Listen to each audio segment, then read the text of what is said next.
Hello friends, welcome back to my YouTube channel রোজাস world. So এই ব্লগটা অনেকটাই স্পেশাল আমার কাছে, কারণ আজকে এই ব্লগে আমি গিয়েছিলাম আবির রিজার্ভ পার্কে। আবির রিভার পার্কে। সো আজকের এই ব্লগে আমি তোমাদের সাথে শেয়ার করবো যে আবির রিজার্ভ পার্কে আবির রিভার পার্কে গিয়ে আমি কিরকম দিনটা কাটালাম। সো ওই দিনটা অনেক জোশ ছিল, একটু গরম ছিল, বাট তারপরে অনেক সুন্দর ছিল জায়গাটা। এবং আমরা যখন গিয়েছিলাম তখন ঈদের পরে গিয়েছিলাম, সো মানুষও ছিল মোটামুটি। সো জায়গাটা অনেক সুন্দর লাগতেছিল তখন আবির রিভার পার্কে। সো এবং জায়গাটাতে আমরা খুবই আনন্দ করতেছিলাম। আর এটা ছিল পুরো পার্কের সিনারিটা। পার্কে অনেক কিছুই ছিল, নর্মালি পার্কে যেরকম থাকে আর কি। পার্কে তোমার বিভিন্ন বাচ্চাদের রাইড ছিল, অনেক কিছু ছিল। আর এখানে ছিল এদিক দিয়ে একটা ছোট্ট সুইমিং পুল টাইপের ছিল। I think I am right, yes, swimming pool টাইপের ছিল। এখানে সবাই এরকম যে নৌকা করে, নৌকা না, মূলত যে বুট টাইপের এগুলো দিয়ে পুরাটা ঘুরতেছিল আর কি। সো যাই হোক, এখানে পুরা ভিউটা জাস্ট অনেক সুন্দর লাগতেছিল লিটারেলি জায়গাটা, কারণ তখন ঈদের পরে ছিল এবং ওয়েদারটাও অনেক সুন্দর ছিল যেহেতু। সো অনেক সুন্দর লাগতেছিল। আর এখানে হরিণটার ভিডিও আমি করতেছি, হরিণটাও অভুক্ত হয়ে গেছে যে আমি খাইতেছি, কেন তুই ভাই আমার ভিডিও করতেছস।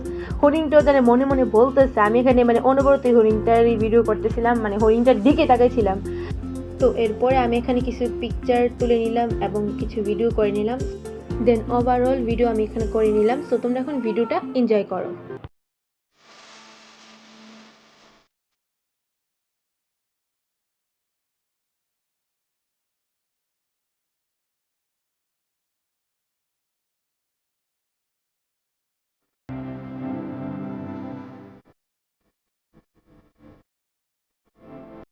তো এখানে আরও ভিতর অনেক জায়গা ছিল, ঘোরার মতো বা যাওয়ার মতো। তো আমি ওইখানেই যেতেছিলাম। আর এখানে আশেপাশে যে ওভারঅল ভিউটা আমি দেখতেছিলাম, জায়গাটা সুন্দর লাগতেছিল। এখান দিয়ে আমি যখন যাইতেছিলাম, ভিতরে আরও জায়গা আছে দেখার মতো। সো এখানে ওভারঅল ভিউটা অনেক সুন্দর লাগতেছিল, তোমরা দেখতেই পারতেছো। সো আমি এখানে হাঁটি হাঁটি পা পা করে যেতেছিলাম। ये क्या कर रहा है? আর কেন জানি বাচ্চাটা আমার দিকে তাকাইছিল, আই ডোন্ট নো। বাচ্চাটা যেন ভাবতেছে আমি কী করতেছে, মেয়েটা কী করতেছে এখানে। তো যাই হোক, আমি পুরা দিনটা খুবই এনজয় করলাম আমার ফ্যামিলির সাথে। আমরা ফ্যামিলির সবাই গিয়েছিলাম। সো অনেক এনজয় করলাম পুরো দিনটা। আর তোমরা জাস্ট লিটারেলি দেখো আকাশের দিকে তাকিয়ে, জাস্ট ওয়েদারটা এত পরিমাণে জোস এবং এত পরিমাণে সুন্দর লাগতেছে যে কী বলবো। আমি বারবার এই কথাটাই বলতেছি যে ওয়েদারটা অনেক সুন্দর ছিল। হ্যাঁ, মোটামুটি গরম ছিল, বাট তারপর ওয়েদারটা অনেক সুন্দর ছিল এবং এখানে পিকচারগুলো জাস্ট অসাধারণ ছিল।